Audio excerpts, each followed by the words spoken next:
Le eccezionali precipitazioni nevose che hanno interessato la zona montana del Veneto ed in particolare la fascia pedemontana tra dicembre 2008 e marzo 2009 hanno lasciato al suolo un quantitativo di neve cumulato superiore ad 8 metri, che ha dato da pensare alla protezione civile regionale. Per la stagione fredda che ancora stenta ad arrivare, quindi, la politica è quella di evitare a tutti i costi che la coltre bianca diventi un'emergenza da gestire a livello veneto, alleggerendo però i costi e preoccupazioni ai comuni più piccoli. Si è pensato quest'anno di prepararci per tempo,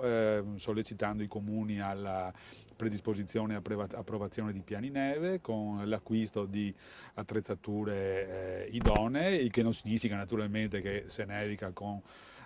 particolare intensità le cose vadano benissimo, ma certamente dovrebbero andare meglio che negli anni precedenti. Concentrati soprattutto nelle province di Belluno e Vicenza, i finanziamenti, in tutto 700.000 euro, sono andati in autocarri, pale gommate, camion attrezzati e progetti di formazione per i quasi 700 volontari provenienti da circa 21 enti specifici, militari e non. Ma la vera novità logistica sarà un centro funzionale decentrato a Belluno che consentirà di monitorare con continuità tutti gli eventi atmosferici più problematici, coordinando di volta in volta gli interventi più opportuni per la sicurezza stradale o della popolazione. Le amministrazioni sono in condizioni di poter sapere con un ragionevole preavviso, diciamo dall'ordine delle 24 ore, della possibile formazione, delle possibili precipitazioni nevose, delle possibili formazioni di ghiaccio sul loro territorio e quindi